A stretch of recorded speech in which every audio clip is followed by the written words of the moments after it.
இந்த வீடியோவில் வீட்டில் இருக்கிற பொருட்களை வச்சு ஒரு ஆடுகளுக்கு சளி தொல்லியை கம்ப்ளீட்டாக குணப்படுத்துறதுக்கு இயற்கை முறையில் நம்ம வீட்டில் என்னென்ன பண்ணுவோமோ அதை இந்த வீடியோவில் நான் சொல்ல போகிறேன். இப்போ நான் சொல்லக்கூடிய மருந்துகளை பார்த்திங்க அப்படின்னா ஒவ்வொரு கைப்பிடி அளவு தான் நீங்கள் எடுக்கணும். இப்போ நான் சொல்லக்கூடிய தழைகள் எல்லாமே ஒவ்வொரு கைப்பிடி அளவு. அதேமாதிரி எத்தனை ஆட்டுக்கு அப்படின்னா 3 ஆட்டுக்கு விதம் நான் சொல்கிறேன். ஓகேங்களா, 3 ஆட்டுக்கு 2 வேளை கொடுக்குற மாதிரி நான் இப்போ சொல்கிறது அளவு.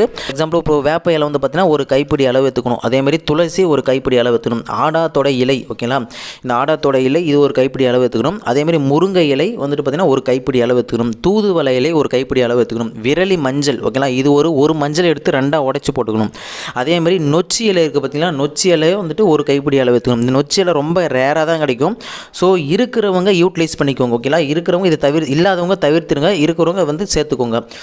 மிளகு பார்த்திங்கன்னா ஒரு 10 மிளகு எடுத்துக்கணும். அதாவது எண்ணி 10 கவுண்ட் ஆஃப் மிளகு எடுத்துக்கணும். அதேமாதிரி சீரகம் ஒரு ஸ்பூன் சீரகம் உங்களுக்கு போதும். ஓகேங்களா, அதேமாரி பார்த்திங்கன்னா நாட்டு சக்கரை பார்த்திங்கன்னா ஒரு கடைசியாக தான் சேர்க்கணும். இப்போது மொத்தம் 10 பொருள் வரும். இந்த நாட்டு சக்கரையோடு சேர்த்தனா இந்த மேலே இருக்கிற 9 பொருளுமே நான் சொன்ன பார்த்திங்கன்னா வேப்பிலை, துளசி, ஆடாத்தொடையில், முருங்கை இலை, தூதுவளை, விரலி மஞ்சள், நொச்சி இலை, மிளகு, சீரகம், இது எல்லாத்தையுமே இந்த 9 பொருளையும் முதல்ல நீங்கள் சொன்ன அளவுலாம் எடுத்து வச்சு இது எல்லாத்தையுமே நல்லா தண்ணியில் போட்டு அலசி தனியாக எடுத்து வச்சுக்கோங்க ஒரு பாத்திரத்தில்.